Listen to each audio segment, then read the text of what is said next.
transfers, the saga is over. It's finally happened. We saw Bernabeu filled with 80,000 people. Bretson, how are you feeling with all this? I wish I could have a stadium appearance with 80,000 people watching me early in the morning. I'm wondering, did they all have jobs? No, I'm just kidding.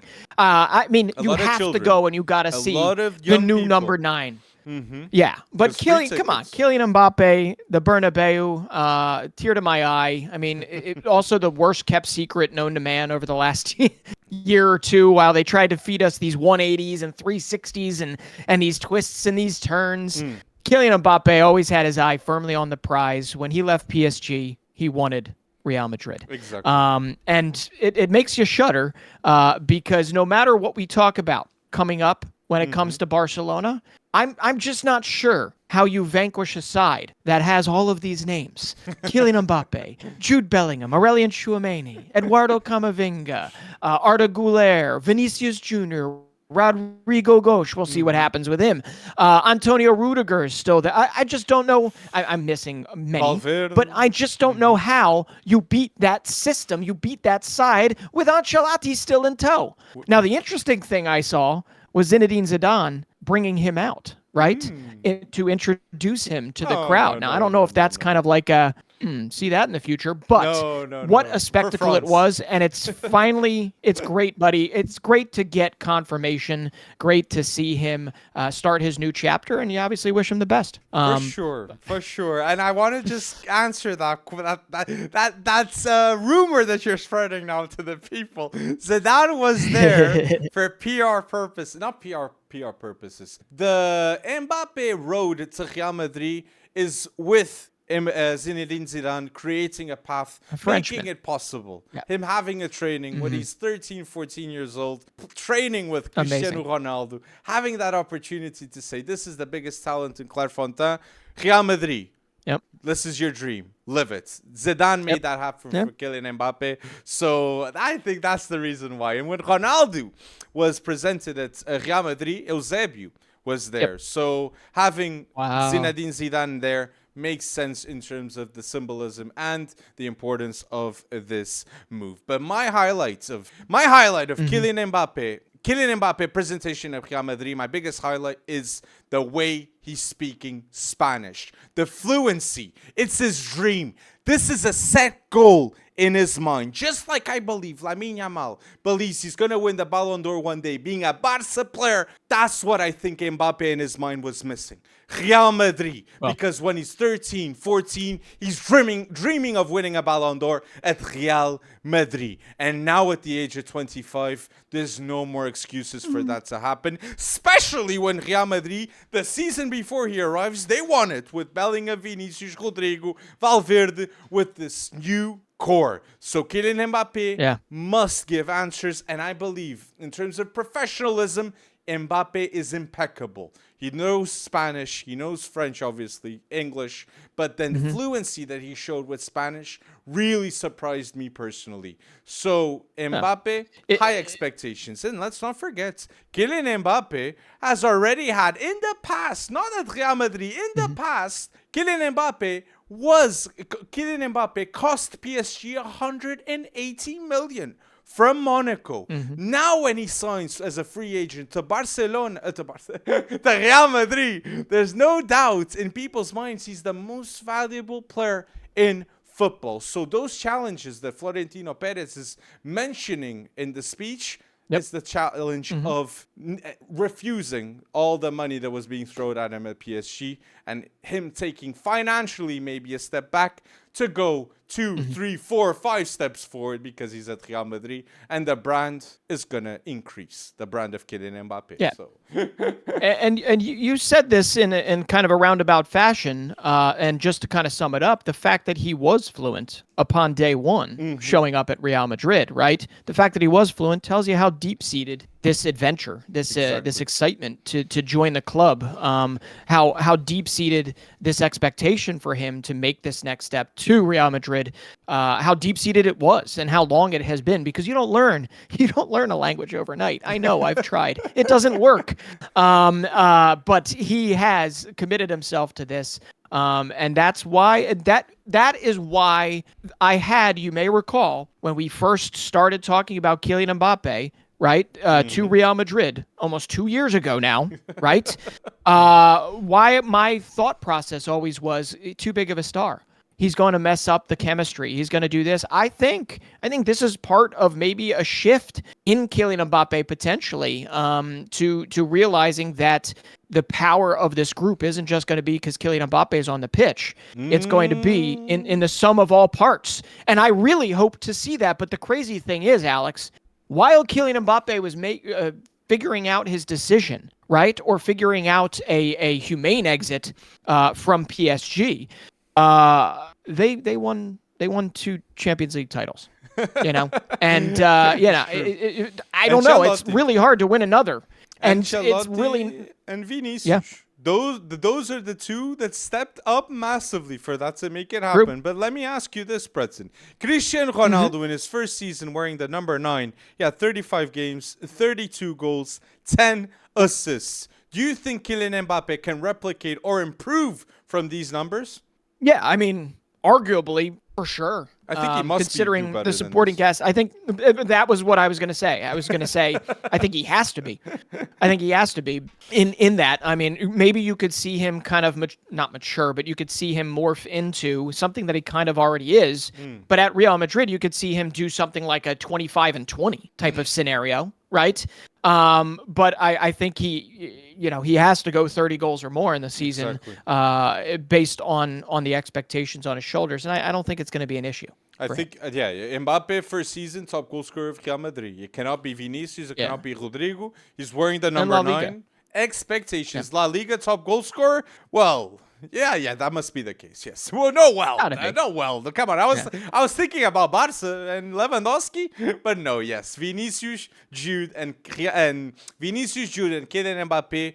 3 players that are going to be consistently in the top 5 to 6 of the Ballon d'Or. So this is what Real Madrid have built. Mad, okay? In terms of Golden Boy, it was to Pedri. It went to Pedri in the past. It went to Gavi in the past. And it's gone to Bellingham in the past. It's now this season going to Lamine Yamal. So the only player, not from Barcelona, is in Real Madrid with Jude Bellingham. So that shows the recruitment of Real Madrid. But we're mentioning a lot Real Madrid with Kylian Mbappé, deservingly, okay, with this presentation. But Barca, big news with Barca because Thiago Alcantara is an assistant coach for Hansi Flick. I personally love to see, and I'm dying to see Gundogan, Fermin Lopes, Gavi, Pedri, all with the guidance of Thiago as the assistant coach. But Barca have to sell Frankie de Jong. I'm sorry. They've got Pedri, they've got Gavi. The salary that Frankie de Jong is getting is absolutely mad. Above 20 million. It's so much money. And I believe they have the players to have a top season in La Liga. And yeah, you need to sell Frankie. I want to state that first. The selling of Frankie, the injury prone nature nowadays of Ronaldo Araujo, who will be out likely the beginning of the season. I think he's out 3 or 4 months. Hopefully it goes faster than that, but you want a full recovery for him. And that's just a test. It's not a testament. It's the challenges of Barcelona right now. I mean, you have Lamine Yamal, who just came onto the scene, not just in the club season, but then just ramped it up a notch in the international season for the expectation of what's going to come from him. But then beyond that, you're kind of looking at Barcelona and saying, but how do you match, right, the entire unit of Real Madrid and what they're bringing to bear versus just a kid, 17-year-old Lamine Yamal. And I know this is harkening back to just a couple days ago, but I am so happy that Hansi Flick has left him out of the U.S. tour, as much as I would love to see him, left him and his Spain national team compatriots out of it. It tells me that there's a focus less on the buck, even though they need the buck, right? Less on it, and more so on the health and the need for him to recover and regenerate. I don't care if he's 17 years old and he regenerates like a flippin', I don't know, cat or something that falls off a building and walks away from it. I don't care, because we've seen it with Pedri. We've now seen it with Ronaldo Araujo. We've seen it with Gavi. We can't put too much on that, and that's the difference right now between even if you bring in a Nico Williams, which I know we're going to talk about in a second, but even if you bring in a Nico Williams, Barcelona has so much work to do to build a unit stout enough to take on a 50, 60 game season. Fact. You know? Fact. Because on the other end, you see a Camavinga or Tchouaméni on the bench, and Barca would have a Fermin Lopes or Oriol Romeu, players that are really not at the same level. So really good points, but I hope Barca sells Rafinha, Frenkie de Jong, and maybe Ronaldo Araujo, because they have Jules Koundé and Kubarsi as a center-back duo for the future. That is already amazing. Or right-back Koundé. We've seen at the Euro especially, he can have a high level. And buy Mikel Merino, that I've seen use 20 million only, or Zubimendi would also do the trick. Or Zubimendi. And buy Nico Williams. That's the obvious choice. Everyone, come on. Nico Williams and Lamine Yamal, if they're together at Barca, they're the most exciting duo to watch. And Barca needs to be a bigger reason to watch than Real Madrid if they're going to have these high profit growths that I believe that will be the case. But in terms of football ability, Nico Williams, I don't want to say he reminds me of young Cristiano Ronaldo. But what I can say about it is Nico Williams, every time he gets the ball, just like Lamine Yamal, he's always getting the ball, looking at the goal. Always looking forward, always objective, always decisive offensively, and he's the nightmare of a fullback at the right back if he's at Barca playing left wing. So Nico, please, left wing. Nico, striker. Lewandowski, last dance of Lewandowski, and right winger Lamine Yamal. Very interesting because personally, before this summer started, I thought Lewandowski was going to leave. But then seeing Hansi Flick being appointed, well, Vitor Roque, it's not looking good. Right. No, I was going to say, what is in Vitor Roque's future? And I think both of us have question marks above our heads because we don't know. Hopefully, we don't know. Right. Well, and we didn't even mention, or you might have mentioned, but I know in my listing of all those Real Madrid Galacticos, if you will, I didn't even mention Endrick getting ingratiated into there because he's likely coming off the bench as well, and that in and of itself is bonkers. If you're going off of paper, there's no way. Yeah, and Arda Güler, hopefully, obviously remaining healthy for this preseason and moving through it. But man, did he show a lot in the Euros to show that he's matured, that he can lead, that he can deliver a spectacle when need be, but he can also play a game as part of a squad. And it's an embarrassment of riches for Ancelotti, and I completely understand why he stayed because that Real Madrid team is like 2 times better than the Brazilian national team right now. But with Mikel Merino coming to Barca, with Nico Williams coming to Barca, is there a chance that Barca wins La Liga? I believe there is, because we do not know the output and the potential of Lamine Yamal. Right. There's always a chance. Absolutely. I would just say that on paper, there's no way I can put Barcelona as a winner. I don't think we expected it either 2 seasons ago, right? When Barcelona ended up winning it. So that's why you play the game, and La Liga is going to be Real Madrid's to lose. I will say that. But that's not. I'm not discounting Lamine Yamal's rise to the top to not just continue in its exponential run. So I would still put it like 75% of my brain has, and that's a lot of it. I think that's has Real Madrid winning it. But Barcelona could pip them in the end. And who knows what Atleti's going to do this offseason, now knowing that Morata's gone to AC Milan. But I really don't know, man. Real Madrid on paper's got to win La Liga. It's theirs to lose. And we see now, too, Leny Yoro, guaranteed center back now. Real Madrid lost the battle of Leny Yoro to Man United. They're signing him reportedly for 62 million. So Real Madrid have to solve the center back issue. Because, yes, there is an issue. Nacho's gone, so you only have Militão, Rudiger, and Alaba. You need another Yeah. center back. Tchouameni can play center back. We know that, but you need another. But he doesn't option. want to. Yeah, he doesn't want to. And that's the scary part. There is it absolutely does need to be rectified in Madrid. But even the guys that could have come back and maybe at least provided cover, like a Rafa Marin, he just joined Antonio Conte at Napoli for a pretty cheap price, even though he impressed last season in La Liga. Now, did he impress to the ability of actually playing for Real Madrid? No, he didn't.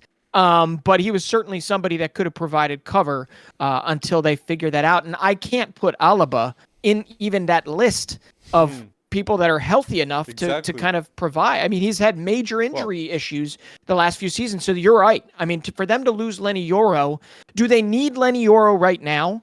Yes. No. But no, I don't. I think they can find others. But would they have liked a Leny Yoro to grow with? Name me one. What do you mean? Name me one. I mean, we can look at Robin Lenormand from Real Sociedad. Nice.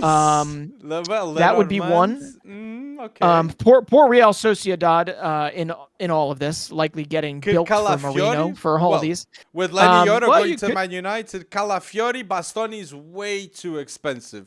Matisse De Ligt. Yeah. I'd love Calafiori personally. De Ligt could work as well. I mean, because it remains to be seen whether or not Manchester United is going to go in. I know you think they're going to go in for a second center back. I agree. They have to go in for a second center back because if we're talking about Real Madrid's limitations right now at center back or lack of depth at center back, my goodness, even with Leny Yoro coming in, Manchester United is thin. Right? But yeah, Leny Yoro to Manchester United was a massive, massive win for United. 100%. And the way they painted it was you are a key player day one. You're going to get paid really nicely. And at the same time, the expectation, probably in Leny Yoro's mind, is that 3 to 5 years from now, I can still join Real Madrid. Understandably. And for Lille, if Lille's getting offered by Real 25 million, and on the other hand, Man United above 50 million bid, it makes the decision easy for Lille. Leny Yoro was the best center back in Ligue 1 last season. So that's why people think he has a world-class potential and he's a future center back for the French national team. Ooh, but yes, we're mentioning England with Man United. The big talk in terms of transfers. Gareth Southgate is officially not the England manager in the future. The decision has been made, and now a lot of people are discussing of who's the next manager for England, and I think England is not in a hurry to appoint the next manager. Lee Carsley is the favorite because under 21 manager to become now the English national team manager is something we've seen with Southgate in the past and even with Spain, Luis de la Fuente. But still, I have higher expectations because England are 58 years without winning an international trophy since 1966. They have the best league in the world. And right now, they have a golden generation as a consequence of having the best academies in the world.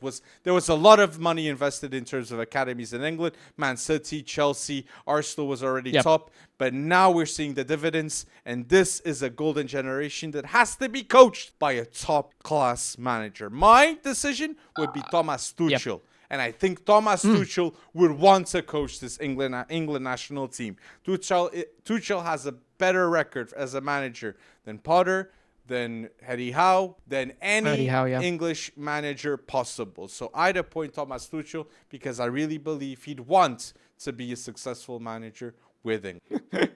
But then there's all these sensationalist things getting written about how you can entice Jurgen Klopp, you can entice Pep Guardiola to take over. I don't think any of that stuff is going to happen. I think you're right. Thomas Tuchel is going to be, if there is going to be a foreign-born, right, manager from here on out, I could see him being pole position to take over. Eddie Howe is also a good shout, but what we're looking for here, right? I'm done knocking Gareth Southgate. I'm done knocking it because I'm going to say it right now. Gareth Southgate, considering where England was previous to Gareth Southgate, I mean, he's probably the single most, if not the top two most consequential manager in England's history, right? And the only thing he was guilty of was having a limitation to where you didn't have that arrogance, he didn't have that tactical push or that mobility or that whatever, that know-how, because he's still young, right? As a manager, he didn't have that push to get the most out of this particular generation. Right? This particular generation that is very different than the generation that he started with. He started with, Danny Rose, Gary Cahill, Chris Smalling, Sturridge, Dele Alli, right? And he's now ending, right, with guys that came up with Lee Carsley, under Lee Carsley. Guys like Cole Palmer and Bukayo Saka and Phil Foden and Declan Rice and Jude Bellingham. This is a very different stable of talent, of a ceiling, of a potential that needs to get tapped into, and it needs to be somebody with really, really fresh ideas. Or really fresh ideas when in comparison to past managers in the English stable. So Gareth Southgate, I'm of the firm opinion he took them as far as he most possibly could, and I think people should be indebted to him based on how well he did over his 8 years in charge. And even though they fell short, my goodness, was it impressive. 2 Euro finals. Come on, 2 Euro finals, 1 World Cup semifinal. There are other programs out there, other nations out there that would kill for even a hint of that. Very true. So Gareth Southgate, I'm done talking negative about Gareth Southgate. He still was a net positive beyond that. I mean, we know that for England, and I'm really, really skeptical. He marked the era. He did. I'm really skeptical though on does the English Federation have the wherewithal to pick the right next person? Mate, right? If it's Jurgen Klopp or Pep Guardiola that is being hinted by many people in the media, that would be mad. Klopp, I think, would be the one that's more possible since he's not coaching a team right now. But if there's a principle of agreement that England will get an interim manager until 2025, and then they get Pep Guardiola, that would be mad for a World Cup in 2026 in the States. It would be forever remembered because Pep Guardiola would put England playing like a Brazilian team in 2002. With Phil Foden, with Cole Palmer, Jude Bellingham, the potential is unreal. But I think it's going to be more of a Eddie Howe or a Graham Potter, the decision. But let us know your thoughts down below of who will replace Gareth Southgate for England. Big decision by FA. And will it be rushed? Will it be in 3 to 6 months? Let us know too, because England have some Nations League B, Group B, because yes, they went down. Relegation. Exactly, relegation. They'll have some important games in the Nations League, so they have to get this ASAP because every training session matters. Because an international manager doesn't have the ability to work with his players as much of a club level, obviously. So, well Alex, here's how it's gonna go. Okay, I'm going to tell you right now. This is me putting my hat on, my sage hat. Lee Carsley gets the interim, which makes sense, right? Gets the interim. He gets to guide them through that UEFA Nations League B schedule. He obviously outperforms. Why? Because all of England, even England B, should be getting promoted out of start Cole Palmer. Nations League B. He'll start Cole Palmer. He'll start all of his young guns. He'll whatever, and boom. Lee Carsley named next England boss. That's the more likely situation. That's my guess. That's the more likely, and I could see that happening. But let us know your thoughts down below on what you think will happen with the future of the England boss. Now, we mentioned Leny Yoro. We hinted about Leny Yoro. Another player that is being very talked about in this summer transfer window is Desiree Doué. Leny Yoro is leaving Lille, but Desiree Doué is leaving Stade Rennes, one of the most exciting forwards in Liga. And rumorly, PSG will be signing him 40 to 10 million in add-ons, or maybe Bayern Munich will give another offer. But I really wanted to talk about this winger because in terms of potential, he's one of the best forwards out there. And that's why he's being so fought upon. And that's why I don't think Bayern's done with him. To see a Desiree Doué and a Jamal Musiala on the same field together would be ridiculous. Oh my gosh, Matisse Tell, who I think will be unleashed this season by Vincent Kompany. I'm looking at it at on the Bayern side of things. And I'm saying, that is a real absolute statement to be able to get him on top of João Palhinha, on top of Ito and center back. I think they need another center back because they're offloading quite a few. On top of, I don't know, who's the other one I'm missing? Michael Olise to go with Harry Kane up top.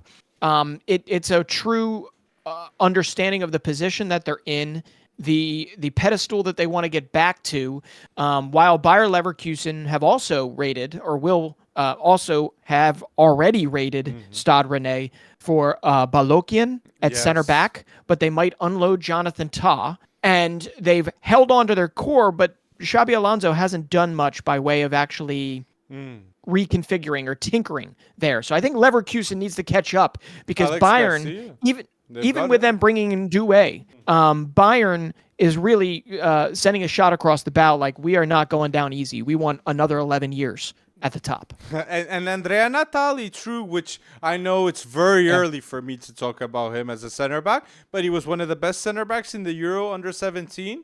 La Masia product, and Leverkusen bought him for 1 million. Andrea Natali from Italy. And Alex Garcia. They did get Alex Garcia for 15 million too. So I do believe that the best deals will happen in the next couple of weeks with Bayer Leverkusen, because something else could happen this week. It's the final.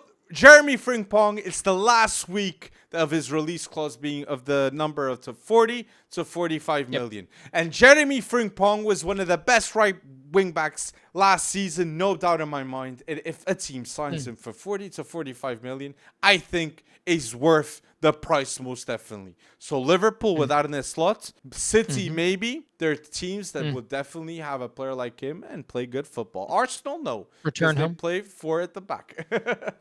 Right. Return to City. Return to City could happen. Yeah.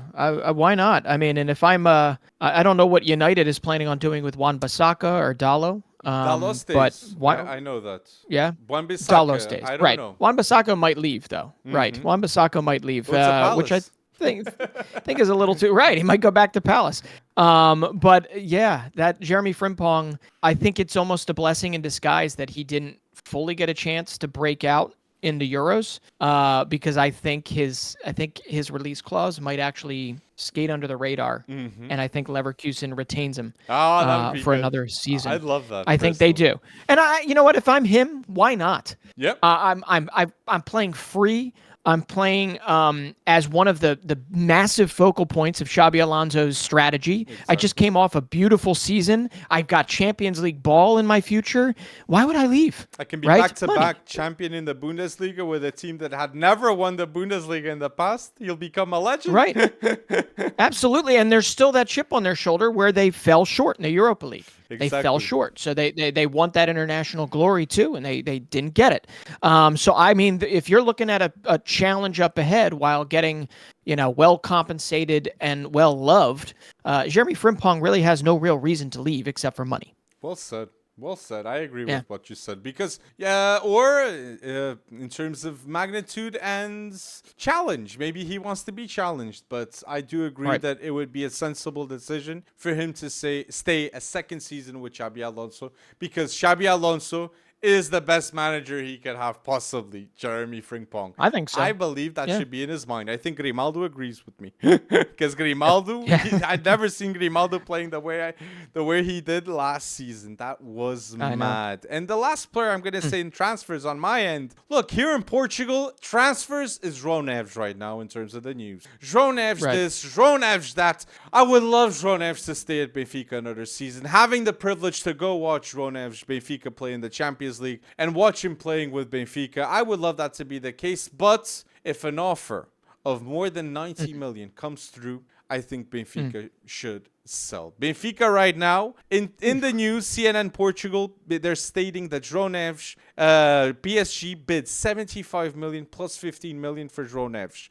I already think this is a huge offer and obviously to consider, but I think Benfica is going to refuse, and João Neves will leave Benfica for a price tag of 90 million guaranteed transfer plus bonuses that will be more than 100 million. I think that's going to be the price, and you cannot refuse that type of money. It's impossible.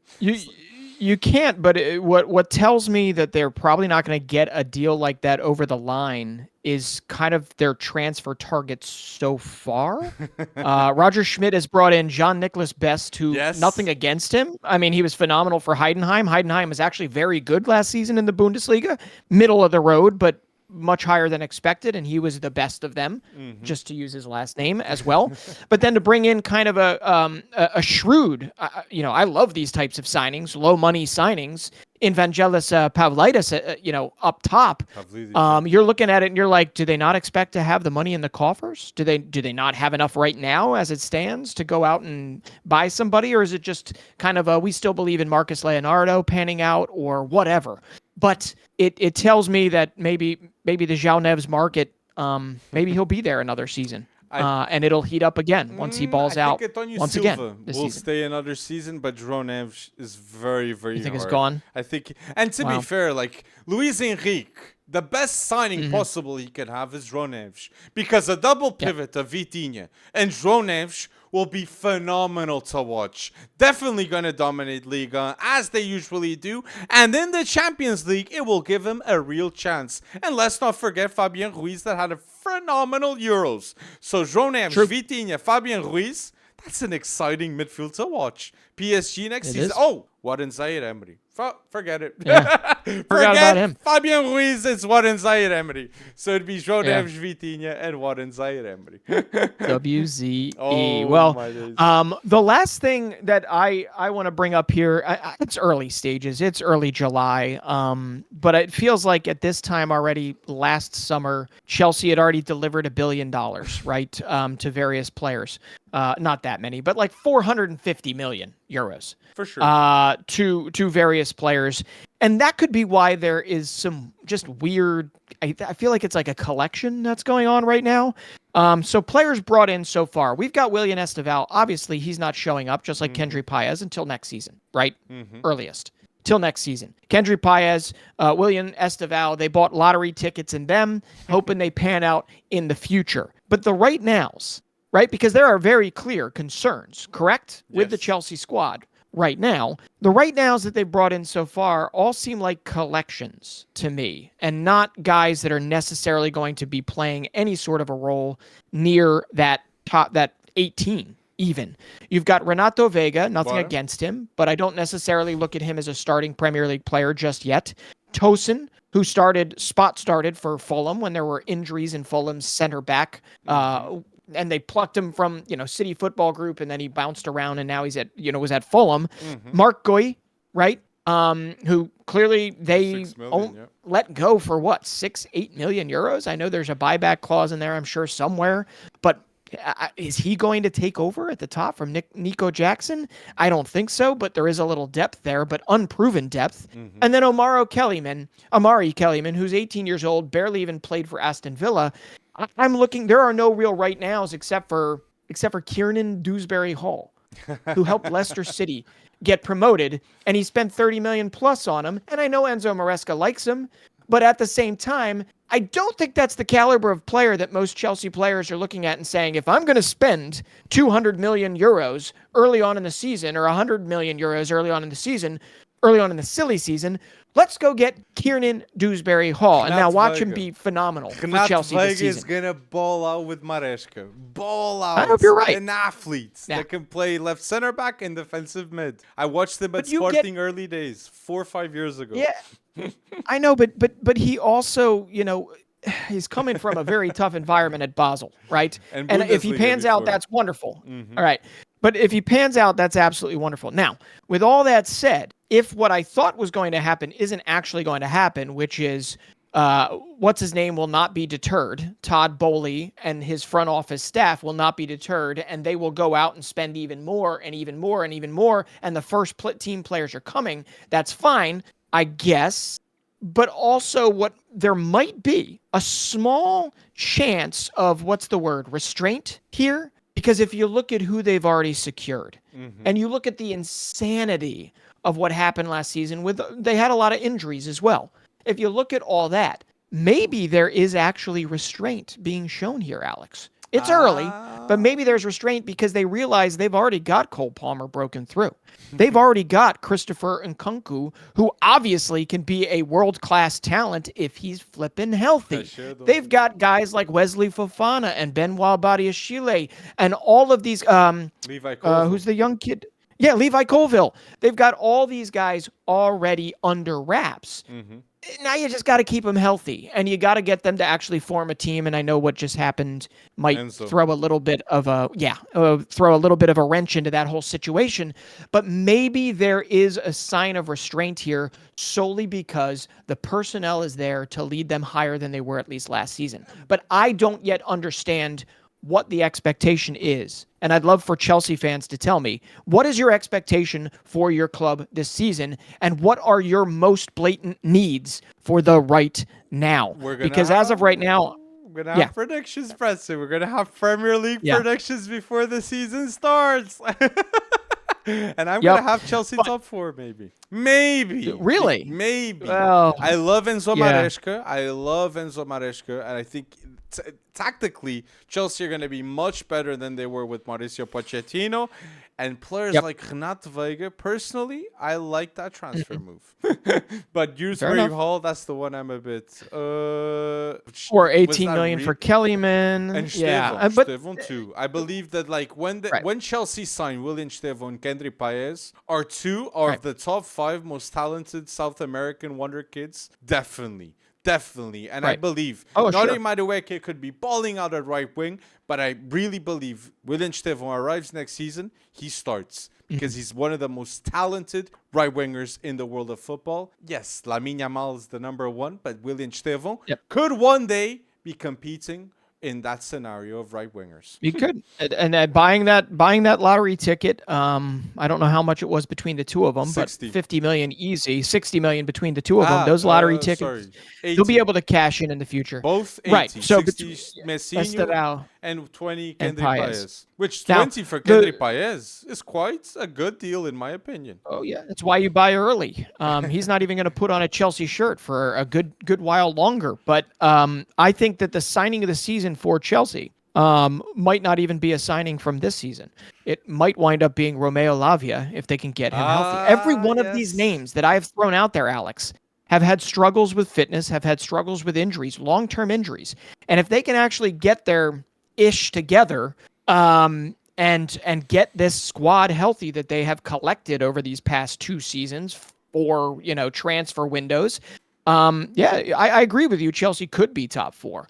But I'm not yet going to go that far. On top of the fact that, you've got Moises Caicedo. I think Enzo is going to be on the apology train for the next 6 months. But with Enzo being in the apology train, I completely agree. Romeo Lavia and Moises Caicedo will be an elite double pivot with Enzo Maresca. I think it can work out. And Renato Veiga can be a player that, if they're injured and they need an option to be there in the second half, I think that will be the case.